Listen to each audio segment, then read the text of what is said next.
Welcome. This webcast is funded by the U.S. Department of Education, Rehabilitation Services Administration. The ideas, opinions, and conclusions expressed do not represent recommendations, endorsements, or policies of the U.S. Department of Education. My name is Ciara Ladroma with Griffin-Hammis Associates. This webcast is titled Women in Tech. We'll be sharing space with the founder of Becoming Rentable, Lorraine Woodward, Ambassador and team member Bernadette Scarduzio, and vocational rehabilitation counselor Linda Barnes. We will be using this time together to share a PowerPoint as well as open conversation. So ladies, thank you so much for being here. Let's jump into it. Lorraine, do you want to go ahead and start your presentation? Absolutely. I will share my screen. All right, here we go. First up is Bernadette. Bernadette, would you like to tell everybody a little bit about yourself? Yeah, so my name is Bernadette Scarduzio, and I work for the Hereditary Neuropathy Foundation, which is a nonprofit for Charcot-Marie-Tooth disease, which is what I have, which is my disability. And I'm also a certified personal trainer. It's been over 20 years. I've been training part-time, and now I do aqua physical therapy because it's easier for me being in a chair now. And in 2013, there was a documentary released about my life. I was filmed for 4.5 years. And so people still reach out to me to this day. They watch the documentary. It's called Bernadette.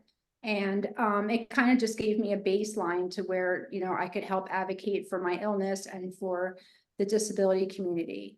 And with CMT being progressive, it kind of pushed me into that spot where now I'm in a chair and I had to learn how to navigate my life with a disability, not being able to use my legs and nor my hands. And I recently became the ambassador for Becoming Rentable. And I'm super excited to be here and to share my story and my experience with the OVR and with everybody here. So thanks for having me. I'm Lorraine Woodward, and I am the founder and CEO of Becoming Rentable. I'm also known as mom. I'm also known as a wife. I have 2 boys who also have muscular dystrophy, who are growing up way too fast, who are now adult men at 27 and 29. Disability has been a way of life for me, and I began my advocacy back in the day when you would have carnivals for like muscular dystrophy. And I never gave it up. I continue to be an advocate today. Like Bernadette, I'm an ambassador, but I'm with the Muscular Dystrophy Association. We got into the short-term rental industry more out of personal need of our family. There's 3 of us with muscular dystrophy, and traveling was quite difficult. So we ended up building a short-term rental, and we've had over 450 families tell us the same story in how difficult it is to find an accessible short-term rental. And that's how Becoming Rentable got started. So I was asked to tell a little bit about Becoming Rentable, which I love to. We are a listing platform. So currently in the short-term rental space, disability is new to this industry. And as I experienced firsthand about our family's needs and heard about so many others' families' needs, we created a listing site where you can find accessible short-term rental properties for those of us with mobility needs. And that's not only a wheelchair, but for walker, crutches, and canes. And in the last few months, we've also included a certification program for properties that reach our cognitive community of autism and dementia and mental health issues. This year, we hope to expand our certification programs to vision, hearing, and our seniors. What Becoming Rentable has become is a bridge of lodging options. Historically, you would go to hotels, you would go to maybe camping grounds, And now you can go to a short-term rental, which now equals 49 to 50% of our lodging options. So we're about half and half hotel industry and short-term rental. Another unique aspect of becoming rentable is the broadness of what we're trying to do. Historically, in the lodging community, lodging is considered primarily hotel and for only wheelchairs. And so we've been able to broaden that. And as a baby boomer who will be in the senior community in 2030, our senior population will be growing by 32 million. And so you will see a continued focus in reaching the needs of all of us with disabilities at some point in time. By the aging process alone, we may exhibit features of vision or cognitive issues, visual issues, and would like a place to stay for a vacation or even a work assignment. Bernadette and I got to meet one another as we were starting to work together with different organizations. And Bernadette was recommended as a great resource for becoming rentable.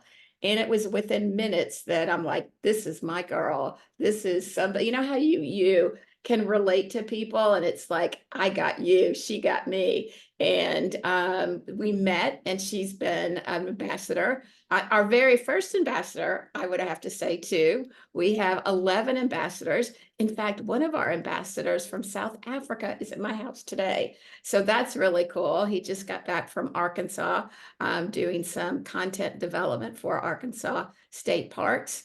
And our ambassadors really are, you know, looking at sharing their stories about how disability has impacted their lives and what the needs they have when they want to travel. So many times we can't understand the needs of people with disabilities until we experience it ourselves. So Bernadette is very gracious in sharing her story and being an advocate for those who would like to travel but haven't been able to because of the lack of access.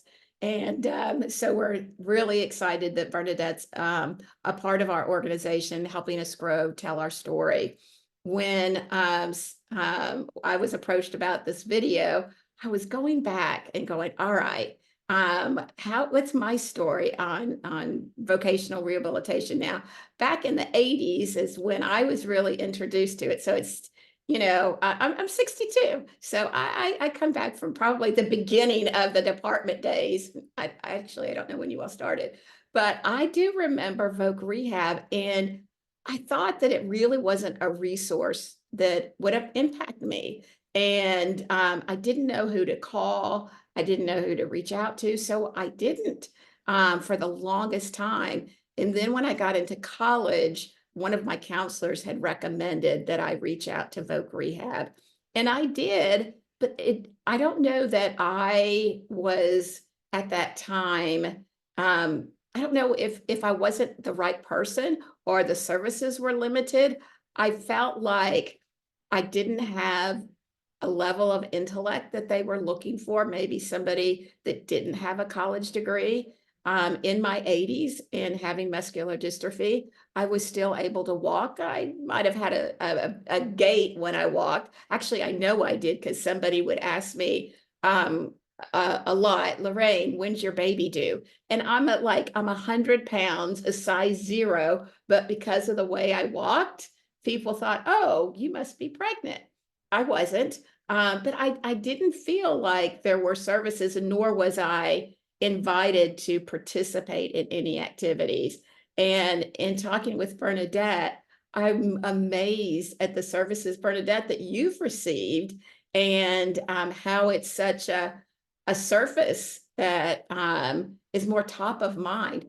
How did you find out about your services?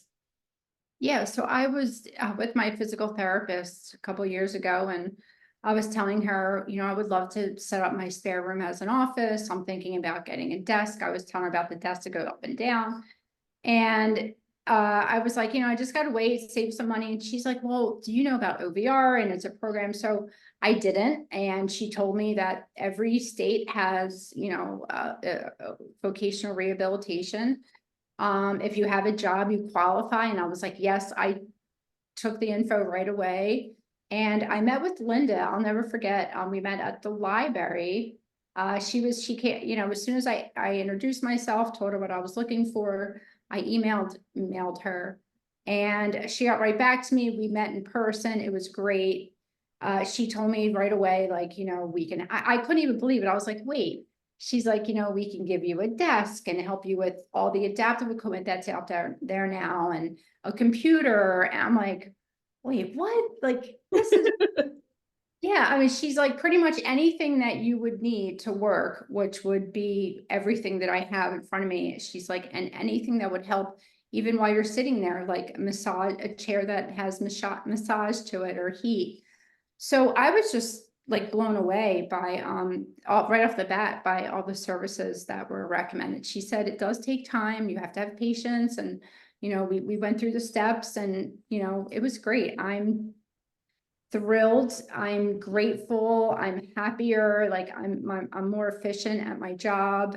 And Linda was great to work with. I didn't really have any problems, except for just time. You know, there were some things that you just had to wait for, that took some extra time, but I would always, Linda's like, Bern, I'm so sorry, you know, you have to wait a few more weeks for a piece of equipment. And I said, it's okay. I'm like, I feel like it's like a gift. So I don't mind waiting. And I think that's important for people to understand, that it's something that, you know, it takes, it's a process, but you have to, you know, once you start it, it's worth it. Was there anything that you had to do, like, to prove that you had a disability, or were physically, like, I was still walking when I approached Voc Rehab in the 80s. Were you already in a wheelchair, or did you have to do, like, go to the doctor's office and, you know, have them sign something? No, so I was already in a chair. I've been in a chair for 15 years now. So I met Linda 3 years ago, and 2021 it was. And she knew my situation. She basically said, you have to have a job. As long as you have a job, you qualify. And I was like, all right, done. I worked for the Hereditary Neuropathy Foundation, which I've been with them for over 10 years. And I never knew about this. I mean, it just blows my mind. I've had a job with the HNF for so long, and these resources were available to me. So I like the fact that I'm doing this, because I can help other people in my situation, or even family members or friends that know somebody that has a disability, but that wants to continue and work and do the best that they can at their work, and they can't afford some of the really expensive equipment that is out there right now. You know, you have to keep up with technology, and it's expensive. So I'm very grateful. I don't want to take over the meeting, but now I have a question, Linda. I have a question for you, because I have two boys with muscular dystrophy, 27, 29. One is finishing up school. He works. He's a PhD candidate. So he works at at school, and Alexander works for Becoming Rentable. But they're struggling in getting in and out of chairs. My husband lifts them a lot, or somebody else will lift them. Because they're employed, does that make them qualified for, you like, chairs, or the stand-up desk seems to be the big hot item that both of the boys talk about? Yeah, so OVR in Pennsylvania, we help those that are employed and need equipment or different things to maintain employment, but we also help with obtaining employment. So you don't have to be employed when you apply to OVR. You just have to have a disability that impacts your ability to get a job or keep a job. And so when it comes to different things like wheelchairs, assistive technology that Bernadette was referring to earlier, everything that we do is revolving around employment and revolving around making sure that those services are going to allow for that person to complete the essential functions of the job. And so with the two boys that you're mentioning now, if new chairs are necessary, we look at comparable benefits in addition to what we can offer, but those are certainly two things that they could potentially be eligible for. I will always use potentially eligible and not make any promises because of course we want to work through the process before we're allocating services or saying that something, but those are things that OVR can provide as part of our restorative services. So Bernadette, here are only a few of the many photographs that Bernadette has shared. So Bernadette, do you want to go through all of this? Sure. So I have my new laptop that I'm using right now, the MacBook Pro, and I got to pick everything out. I picked out this, the screen size, 16 inches. I have my wireless headphones that are sitting on top of them, which I am not using right now. I don't use them all the time, but they do come in handy. They're great. They're wireless, synced up real quickly. They're very, very easy to slide right on. And my massaging desk chair. That's actually to the side right now because I'm pulled up in my scooter, but that they gave me a chair that massages and heats up, which is amazing for when, I'm sitting for a long time. I have a wireless keyboard. I have a foot massager for under my desk for when I, again, am sitting here for too long and my feet feel like they just need some sort of movement. It helps a lot. My glass Alps is my favorite device. That is the little use technology hands-free. You can use your eyes or that blue thing that I have that in the picture, that blue round button is what I have. And you just literally have to touch it. You can even just wave your hand over it and it'll help with the mouse control. So it makes using the computer a lot easier. I have my mini round light table that helps with lighting for my Zoom calls.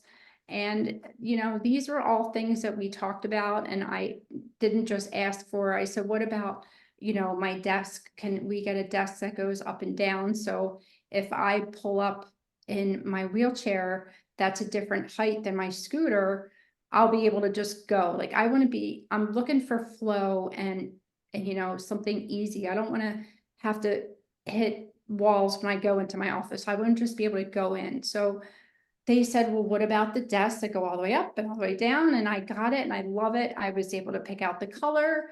I picked out the corner piece. I could have literally got anything I wanted. And I couldn't believe that, like, being able to just, design and choose what I want. And I'm just so happy with everything that I picked and I'm thriving using it all. It's really neat. What's the thing on your arm in the So picture?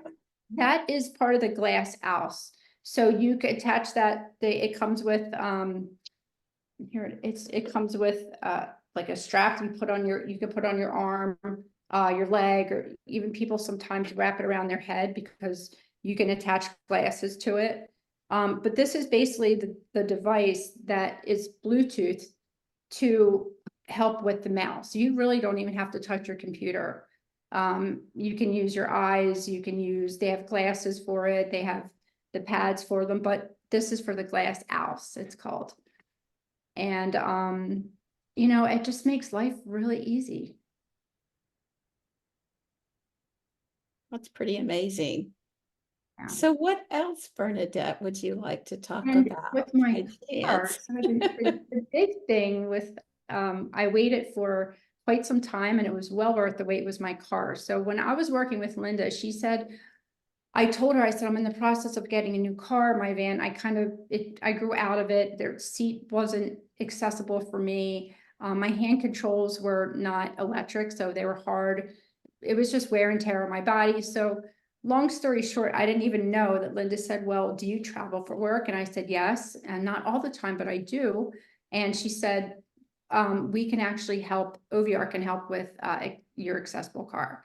So I was again blown away. And she said, there's, another department for that. I'm going to get you in touch with, somebody else from there. And I worked with, a couple people. Linda, what was her name? That worked with me to help. Yeah, so in terms of like how our office is organized, we cannot be experts in everything.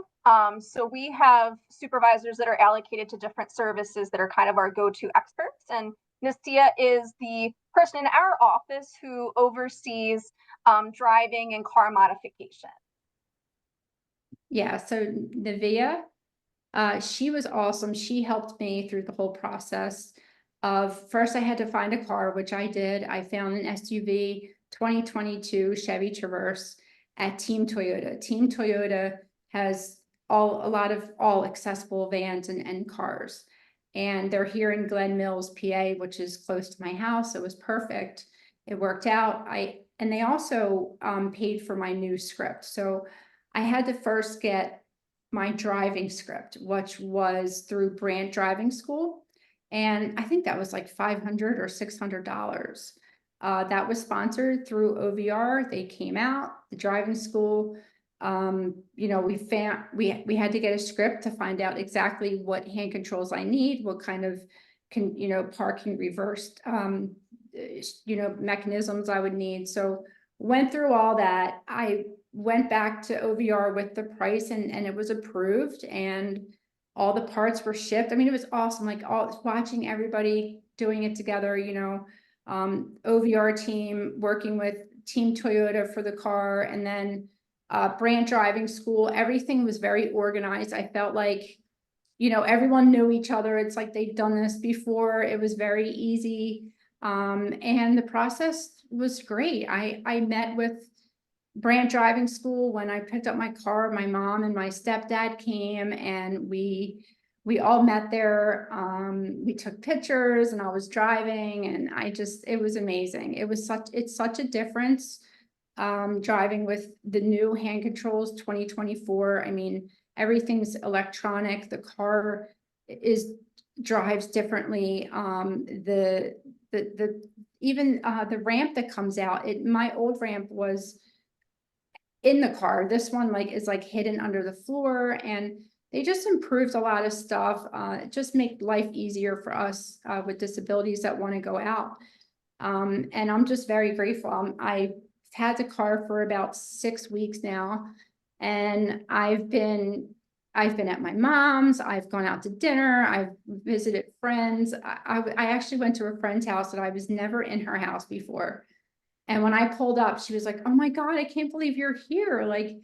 And I did have a car all these years, but it was like, you have a new car and it was like, I gotta stop over. And she's one of my best friends. And I never been inside of her house. And because it's not accessible, she's like, "I'm taking you in."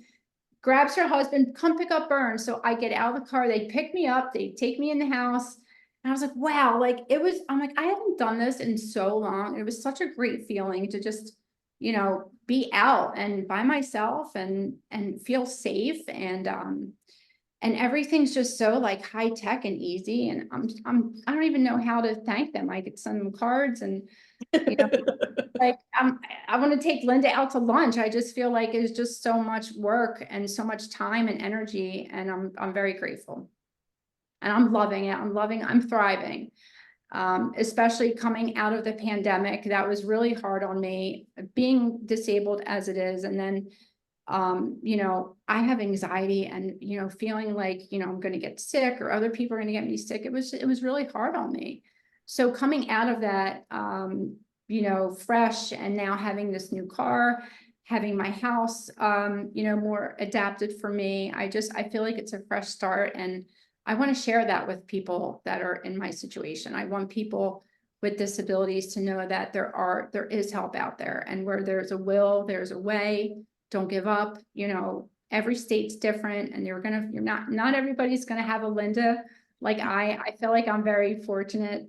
But there is help out there, and these people that work for OVR, I feel like, they do it for a reason, and they want to help us for whether it's personal or not, or if it just could just be their calling.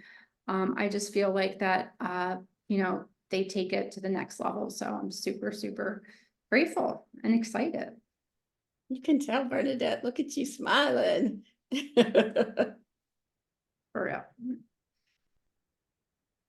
So Linda, I feel like I'm being a moderator here. I don't know. I'm going, okay, good. Well, I'll just continue to talk. I have a lot of questions, like, how did you even begin to help Bernadette? I know she says it takes time, but you know, what are those important points that as a counselor that to share with others? I know it's very different today than it was 40 years ago. That's hard to believe, 40 years ago. We won't even go there. It's actually 45 years ago. But again, I'm just really curious coming from the counselor perspective of what Bernadette has gone through and what you've helped her with that's important to keep people employed, getting people to build those skills to be marketable.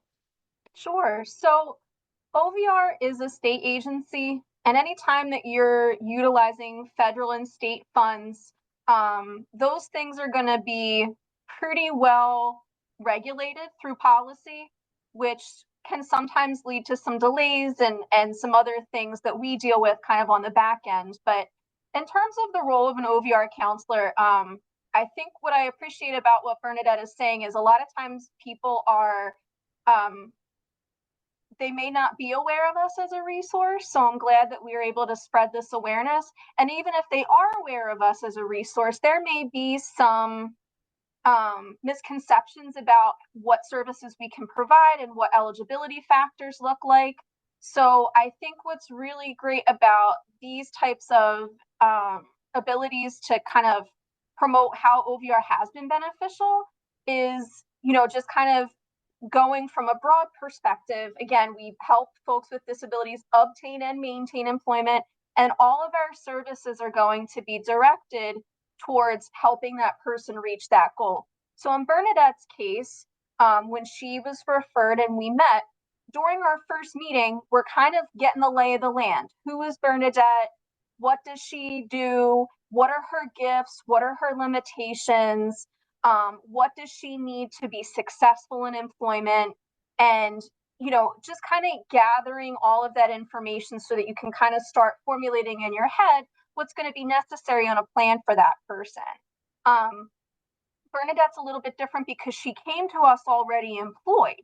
So, but at that time, Bernadette, I believe you were using an iPad and your phone primarily to be able to, you know, do the different functions. And those, you know, what's wonderful about technology, Lorraine, you kept referencing 40 years ago. Yes, things change all the time. And OVR is constantly evolving new policies, new technology, new procedures as we adapt to what the needs of people with disabilities are. And disability is a big, broad definition, right?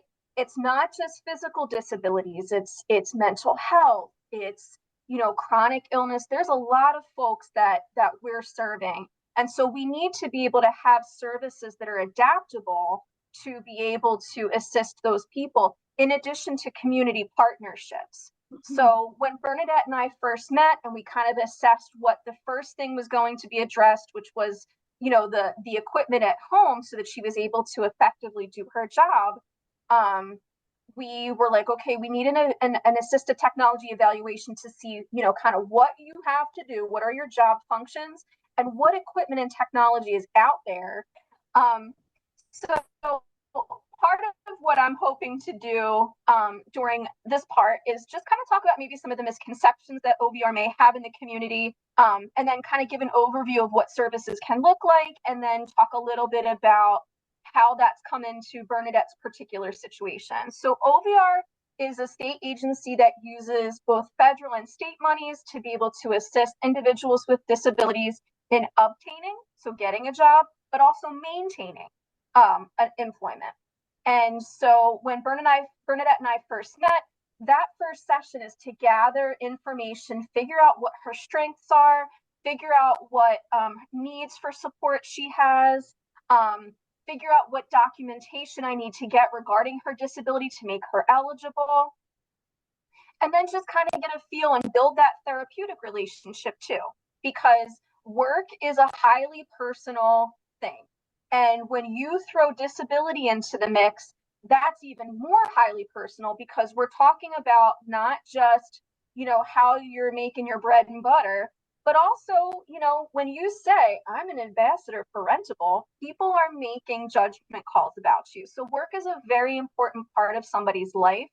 and making sure that they have what they need, but also making sure that getting access to those services is done in a caring way, but also from a counseling perspective, making sure that we're steering people in the right direction and that we're using our expertise as a means to be able to guide them in their career path that helps and makes the most sense.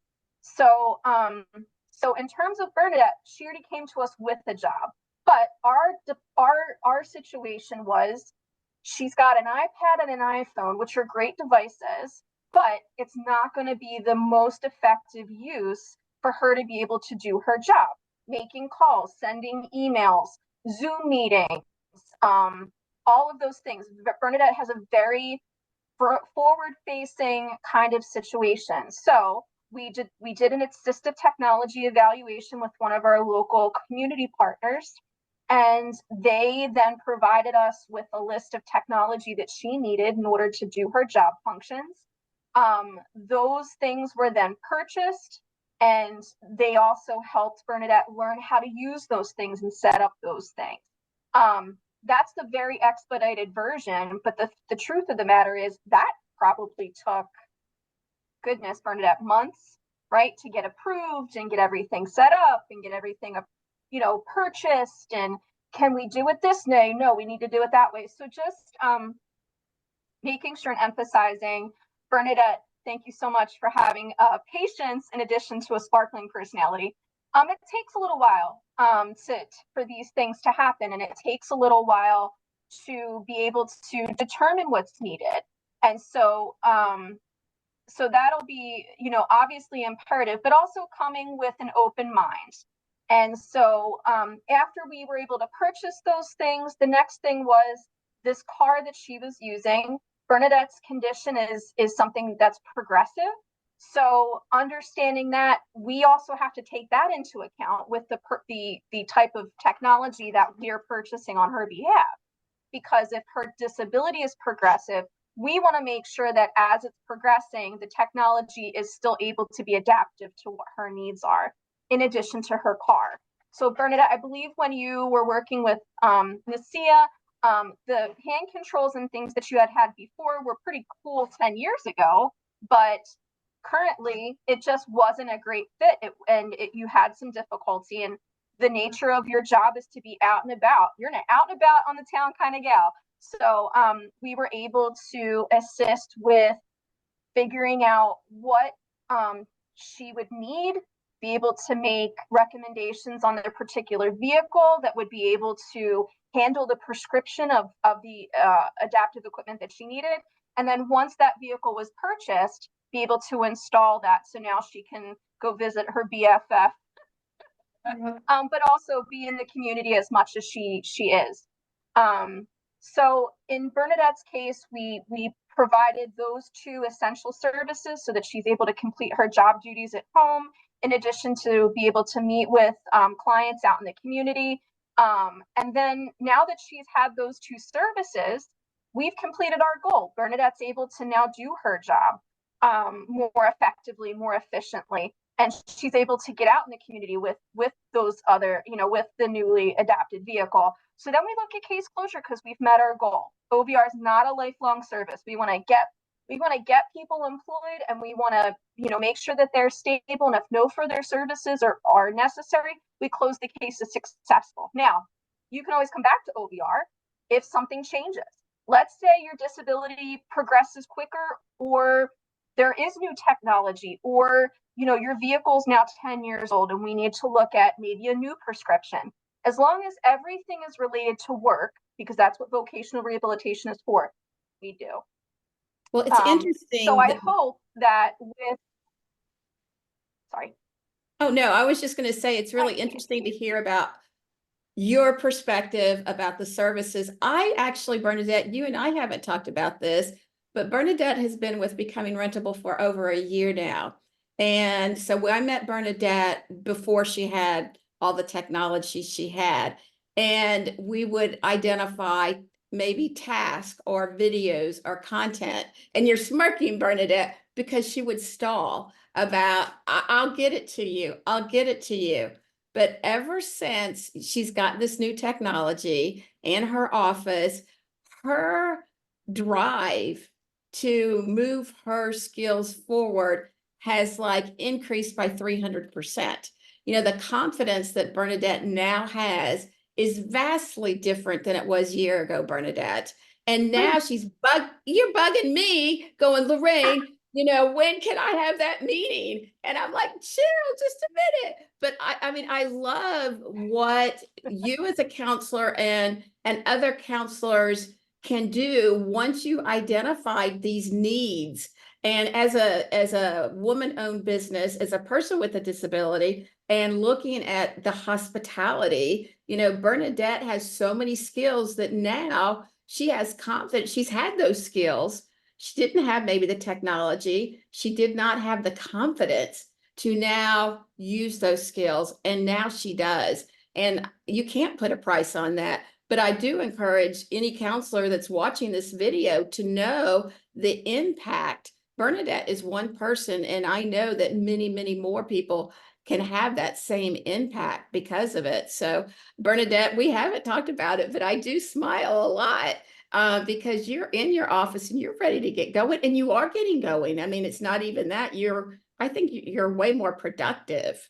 Yeah, even my H&F, they gave me a raise. I have a little bit more of a work load, which is awesome. Becoming Rentable is going to be hiring me soon because I'm going to be getting them some certified properties. So I feel like, you know, and 10 years ago, it was easier for me to use the computer. And there came a time where like the last few years, I was like, I was literally using like, and I'm like shaking at like for hours like this on my phone, having to work and then my personal, it was too much. It hurt my back. I was like sitting in my chair or in my bed, and I didn't want to be in my bed, but like, it was hard. So I feel like it was a blessing. My physical therapist at the time was like, you know, like I wasn't very outgoing kind of person, but you know, every couple years or so, I have to think, okay, I have to readjust because my hands are getting worse, or the pain levels are getting worse, or things are just harder. Things just aren't as easy. Even, you know, I'm thinking even in a couple years, like I might have to look into redoing my bathroom because I don't know, you know, it's getting really hard for me to transfer. My bathroom's small, and there's just things like I look and I see what's out there. I'm like, oh my God, it'd be so much easier for me just to roll in the shower and not have to worry about transferring. And it's, you know, so Linda was like, well, you know, we can help you with that. So I'm like, oh my God, like it took a lot of stress off of me as well. And I feel like as my family as well, like you know, my mom and my brother, and I feel like they felt like I was more taken care of, and you know, they felt like I was being supported in ways that they just couldn't, you know. And it's like a whole thing. Like my friends were so happy for me. People were coming over, like telling me how beautiful my house looks. I mean, I painted, you know, it inspired me to want to, you know, paint my house and, you know, make it a little bit more comfortable for me. So thank you. It's also, you know, it creates awareness for me as a small business owner, to knowing that when an individual gets the technology that they need, there are more employment opportunities, and not just traditional employment. I mean, Bernadette, you're a contractor. You are a self-employed individual who now has multiple contracts, one with us and one with your current employer. And so I think that Linda is such an important role for counselors to realize the impact. And, you know, it makes me proud of the work that I do with Becoming Rentable, that we have accessible short-term rentals so people can take on different assignments outside their home, because there are accessible places for them to go and to work. And to know that it isn't just technology that's increased, that changes all the time. It's things like now, because of COVID, which was really hard, we have the benefit of working remotely. And, for me, I work out of my house 7 days a week. I'm right here. I call it my hobbit hole, but I love my job. I'm happy, but I have the technology to allow me to do that. And I think that it's a very exciting time to be in this space and see all these changes. And then the end result is Bernadette working and being happy. I appreciate that, work and earning an income help people feel capable, which increases confidence. Being able to be independent and being able to complete job duties when you have to rely on other people and you can actually do something yourself really help with that feeling of capability. And I think what's really great about your website, Lorraine, is you can't just hop in the car, go on Airbnb and head to, Atlantic City. You have to think about and plan and allocate and be sure. And so I what I love about your website is you're bringing about awareness and you're helping people with disabilities become more independent in their travel. Because Lord knows we need a vacation. I agree. Thank you. Yes, we, and I've asked this a lot, and it's all about living our best lives. And what is that best life for you? For me, it is being able to work and to meet people, I don't like the word be inspired, but it's like, wow, I can see my son working and being independent like Bernadette, if he's provided those tools that he needs to succeed. And tools are also the emotional tools, that confidence, that faith in yourself that you can do it. And then that's why Bernadette is an ambassador, because she has this experience that can impact others to go on vacation or go to work. And I'm thrilled to be a part of this video and share all of our skills and abilities. So thank you for that. Yeah, so Lorraine, is there any additional slides that you wanted to share? Which in particular, Bernadette A sent me enough slides. I just wanted to make sure that the presentation, at least for the slides, was complete. And then I would love to ask some questions to you and Bernadette regarding being women in tech. Yes, all the slides are, and I clicked too many buttons here. Let me share that. No, the end slide was the very last slide. Okay, excellent. So we could kind of finish off with this this question. So I believe there is an active change happening with let's say the presence of women and females in general in the tech and travel industry. But a lot of people still believe that it is very much male-led. And so for the two of you, how are you navigating being leaders comparable to Airbnb, VRBO, Expedia? Like, you have created this platform that is going to not only last, but it's going to change the way people can live their best lives. Because I know, as someone who does not have a disability, I have people in my life that I love and care for that will benefit from becoming rentable. Yeah. I have shared this with you, Lorraine, previously, that if my grandma was still here with us, I would use becoming rentable to make sure that she was comfortable and safe, whether I was traveling with her or not. But it would be the lodging option. But what is your experience for the both of you as women in tech? For me, I look at women, and I don't actually look at the women in tech. I look at myself as an entrepreneur that is growing a business to create a social change. I look at the broadness of disability. I think the challenge for me is getting our story told. Also recognizing disability is not about wheelchairs only, and it's about crutches and canes and autism and dementia. and low vision and blindness and hearing and just life experience. It's so many times we talk about a niche population, and part of our story is that, we all have our abilities, our different abilities from birth. And some of us may be born with a disability early, later in life, 17, later in life, 47, 67. But at some point, disability will impact your life. And so how do we get that message and make it personal? That's part of the challenge. Oh, it's either I don't know it and I don't need to know it because it's not a part of my life. The greatest challenge in the hospitality field right now is not the gender aspect of working with men or women, but it is worried about the ADA and being sued. And in the ADA and short-term rental, there's actually a very small aspect of the law that pertains to the ADA. And it's also very gray. So it's trying to get clarity in that small fraction that impacts the short-term rental industry.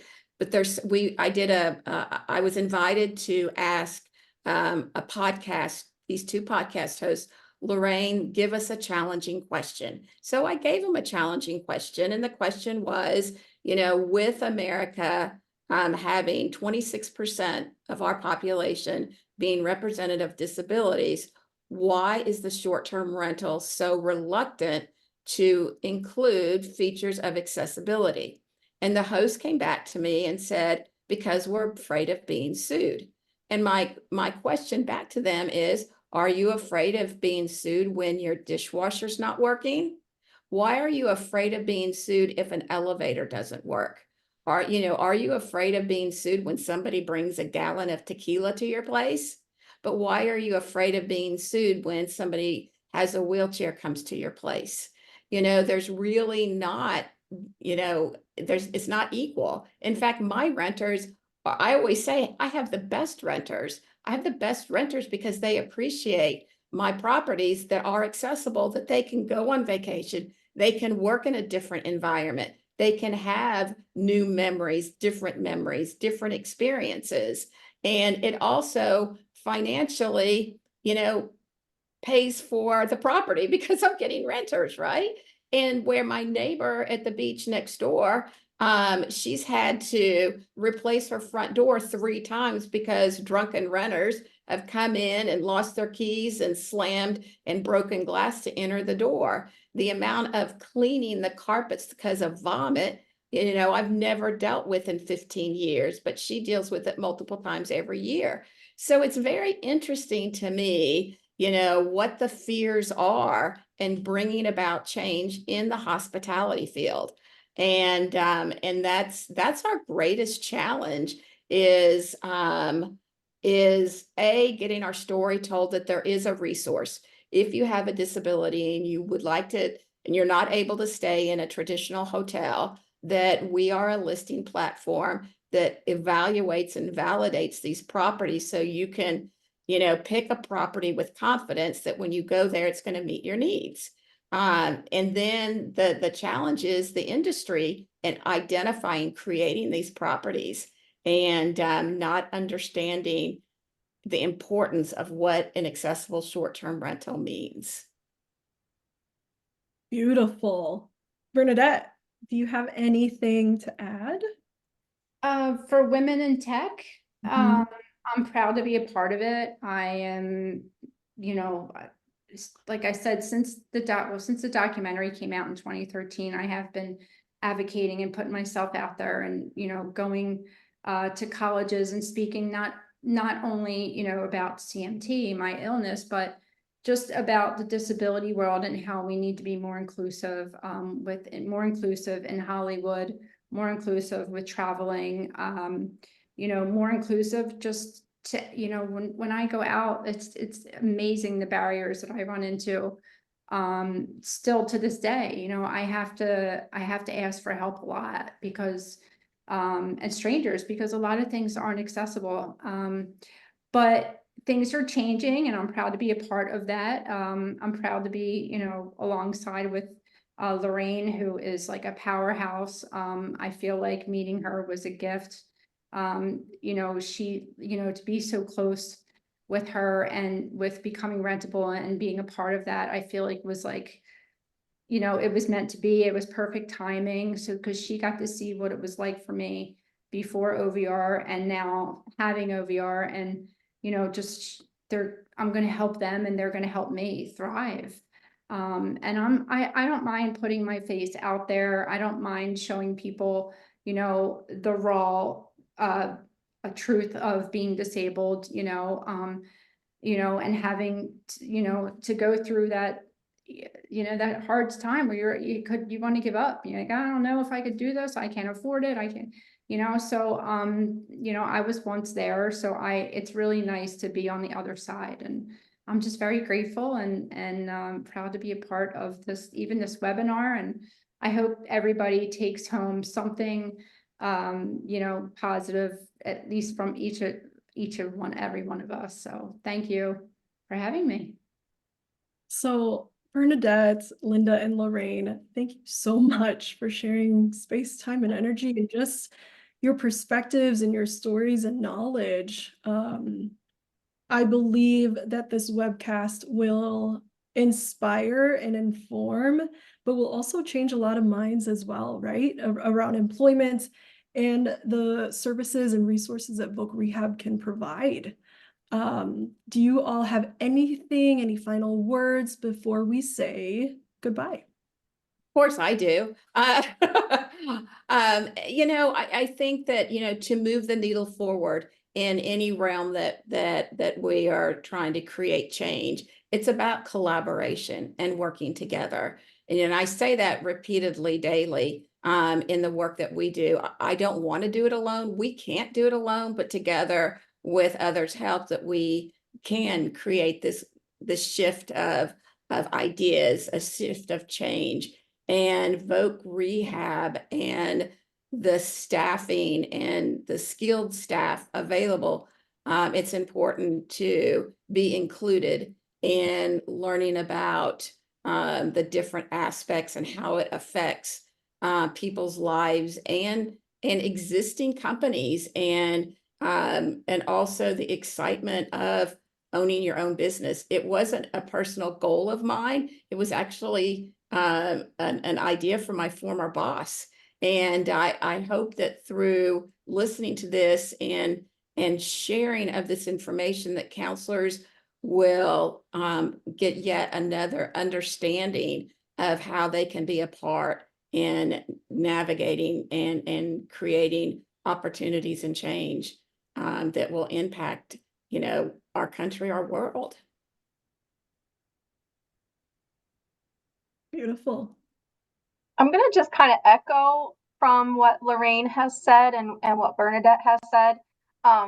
Collaboration as a counselor to other counselors is definitely part of the success, because each person's caseload and exposure to different disabilities and different situations is different. And also just knowing your community, knowing your resources, knowing your providers are all going to be really important to you being able to effectively serve different people and different needs.